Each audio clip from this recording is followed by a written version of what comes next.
आज आपण करणार आहोत पारंपरिक वाटली डाळ आणि खूप परतून न घेता पण ती कुकरमध्ये झटपट करतोय। तर नमस्कार मैत्रिणींनो, सरिताज किचनच्या या खऱ्याखुऱ्या स्वयंपाकघरात आणि आपल्या ब्लॉग चॅनलमध्ये तुमचं मनापासून स्वागत। तर वाटली डाळ आज आपण करणार आहोत।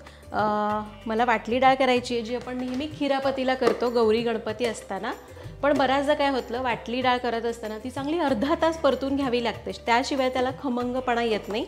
पण इथे मी तुम्हाला अशी ट्रिक सांगणार आहे की जे आपण अगदी एक 5 ते 6 मिनिटं परतली ना तरी सुद्धा पुरेसे होतात। तर त्यासाठी मी इथं डाळ भिजवून घेतलेली आहे। आता तुम्हाला पटापट सांगते की काय काय साहित्य लागतं, कारण खूप कमी साहित्यात ही डाळ तयार होते। तर वाटली डाळ करायची आहे त्यासाठी इथं मी 1 वाटी हरभऱ्याची डाळ घेतली, स्वच्छ धुतलं आणि 5 ते 6 तास भिजत ठेवलंय। तिच्यातलं मी पाणी चांगलं निथळून घेतलंय आणि इथं मी 1 इंच आलं घेणार आहे, 4 ते 5 हिरव्या मिरच्या घेणार आहे। आता पहिल्यांदा आपल्याला ही डाळ वाटून घ्यायची आहे। त्यासाठी मिक्सरचं भांडं घेतलंय, मोठं भांडं घ्यायचं, त्यामध्ये ही डाळ काढूया। जर एका वेळी सगळी डाळ वाटली जात नसेल ना तर थोडी थोडी करून वाटायची। तर अर्धी डाळ मी मिक्सरच्या भांड्यात काढली। आता यामध्ये घालायचे आलं, हिरव्या मिरच्या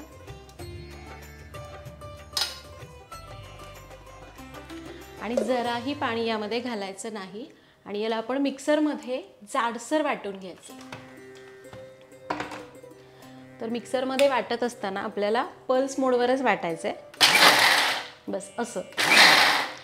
माझ्या भाषेमध्ये फक्त आपल्याला असं कुक करायचं आहे आणि याला थोडंसं मिक्स करायचं।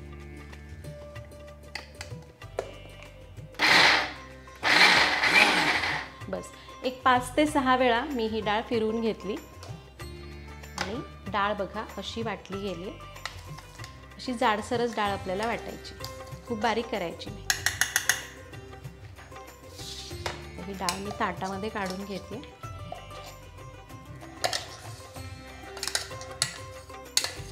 तर डाळ इथं मी या ताटातच काढली आहे। जेव्हा व्हिडिओ शूट करत असते ना स्टुडिओमध्ये त्यावेळी अशी वेगवेगळी भांडी वापरली जातात, खूप भांडी पडतात, पण घरी करत असताना मी 30 ती भांडी वापरते, कारण तिथे काही शूट वगैरे करायचं नसतं, कुठलंही कोणाला काही दाखवायचं नसतं ना, त्यामुळं जसं आपण घरी करतो ना अगदी तसं। आणि मी शक्यतो हातानेच सगळ्या गोष्टी मेजर करते। आता उरलेली डाळ पण मी याच्यात काढून घेतली आहे, ही सुद्धा आपल्याला पल्स मोडवर अशीच वाटायची आहे। एक 2 ते 3 वेळा आपल्याला फक्त मिक्सर असा उलट्या बटनावर टुक टुक फिरवायचा।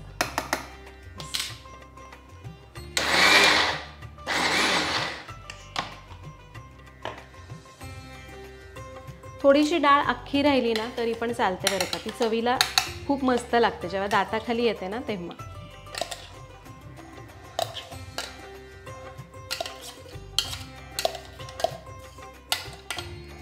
तर सगळी डाळ इथं मी वाटून घेतली आहे। आता एकदा ही डाळ आपण चांगली एकजीव करूयात, कारण पहिल्या बॅचमध्ये आपण आलं लसूण घातलंय ना, आलं आणि मिरची ते सगळीकडे मिसळायचं आहे।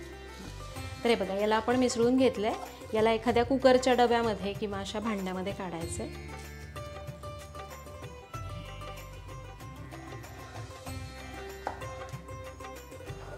आता आपल्याला लागणार आहे कुकर, ज्यामध्ये आपण डाळ भात लावतो ना, असा मोठा कुकर घ्यायचा ज्यामध्ये हा डबा किंवा भांडं व्यवस्थित बसेल। कुकरच्या तळाशी पाणी घालायचं, यामध्ये हे भांडं ठेवायचं, याच्यावर झाकण ठेवायचं।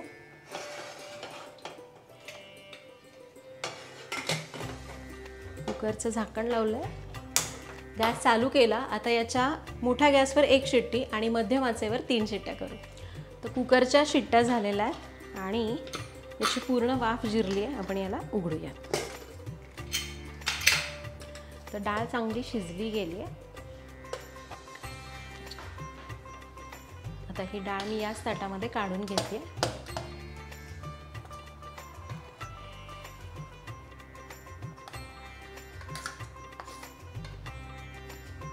तर डाळ मी ताटामध्ये काढून घेतली। आता याला असंच पसरवून ठेवायचं आहे आणि एक 5 ते 10 मिनिटं असंच ठेवू, म्हणजे डाळ पूर्ण गार होईल। आता इथून पुढे डाळ गार झाली ना की त्यानंतर अगदी एक 5 मिनिटात आपली डाळ तयार होते।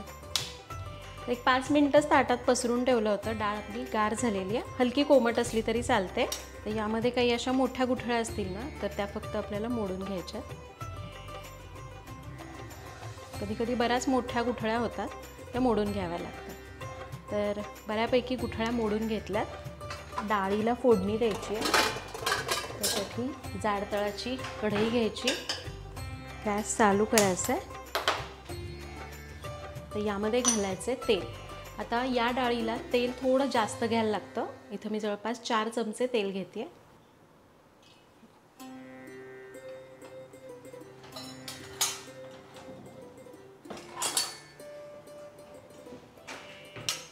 तर तेल गरम झालं आहे. आता यामध्ये घालायची भरपूर मोहरी. या डाळीला मोहरी भरपूर घातली जाते, खूप मस्त लागते. म्हणजे मला तरी मोहरी खूप आवडते. तर मोहरी चांगली तडकून द्यायची आहे, कारण याच्यामध्ये जी खरी चव येते ना ती या फोडणीमुळेच येते. त्यामुळे फोडणी छान बसून द्यायची. 1 चमचाभर मोहरी घातली आहे मी याच्यात. बघा मस्त तडतडती आहे मोहरी. मोहरी तडतडली की घालायचं आहे हिंग. नेहमीच्या भाजीला घालतो ना त्यापेक्षा थोडा जास्त घालायचा. इथं मी ताजा ताजा झाडाचा कढीपत्ता घेतला आहे. कढीपत्ता घातला. हळद 1/4 चमचा आणि वाटून घेतलेली डाळ.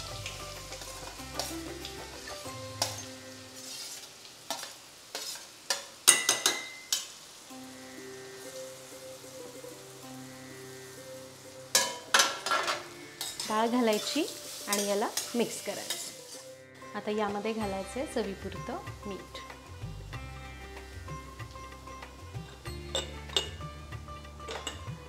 आता मीठ घालायचं आणि याला असं गॅस असं थोडासा मध्यम ठेवायचा, अगदी कमी करण्याची गरज नाही आहे. आणि एक 4 ते 5 मिनिटं चांगलं परतून घ्यायचं. अगदीच काय वाटलं की याच्यामध्ये बऱ्याच गुठळ्या आहेत तर त्या परतत असताना चांगल्या मोडून घ्यायच्या. आत्ता सध्या ही डाळ आपल्याला थोडीशी अशी ओलसर दिसते आहे, ती अजून थोडीशी कोरडी होईपर्यंत परतत राहायचं. तर हे बघा डाळ एक 4 ते 5 मिनिटं मध्यम ते मोठ्या आचेवर चांगली परतलेली आहे. आणि बघा मस्त मोकळी मोकळी झाली आहे ना, छान अशी दणदणीत अशी वाफ बसून डाळ शिजलेली आहे. आता यावर घालायची बारीक चिरलेली कोथिंबीर. जेव्हा मी घरी करते ना स्वयंपाक त्यावेळी असंच हाताखाली जे जे असेल ना त्यानेच पटापट करून घेते. कोथिंबीर घालू आणि याला 1 मिनिटभरासाठी चांगलं परतून घेऊ. याला आपण चांगलं परतून घेतलेलं आहे. गॅस करूयात बंद.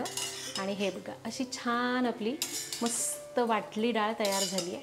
खमंग, एकदम मस्त खमंग, एकदम वास सुटला त्याचा. तर आपली ही मस्त खमंग वाटली डाळ तयार झालेली आहे. बघितलं करायला किती सोपी आहे. डाळ घ्यायची, भिजल्यानंतर ती फक्त आपल्याला आलं आणि मिरचीसोबत जाडसर वाटायची आहे, जसं की आपण केलं टूक आणि टूक, अगदी तसं. त्यानंतर कुकरच्या डब्यामध्ये त्याच्या 4 शिट्ट्या करायच्या. गार झाल्यानंतर फोडून घ्यायची आणि 5 मिनटं परतायची.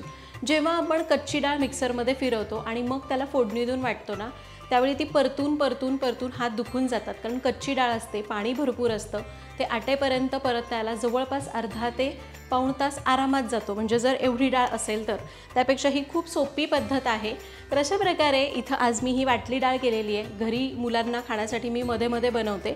आणि सांगू का, ही डाळ एकदा केली ना की जवळपास, म्हणजे समजा मी आज सकाळी केली आहे तर उद्यापर्यंत टिकते. मी कधी कधी प्रवासाला न्यायलासुद्धा अशी वाटली डाळ करते. चवीला पण छान लागते आणि तेवढीच जिभेला चव नसेल तर बरं पडतं. तर तुम्हीसुद्धा अशा एका शॉर्टकटने ही वाटली डाळ नक्की करून बघा. आणि हो, मला कमेंट्समध्ये सांगा की तुम्हाला असे व्लॉग्स बघायला आवडतील का. पुन्हा भेटूया तशाच एका नवीन व्हिडिओमध्ये. तोपर्यंत धन्यवाद.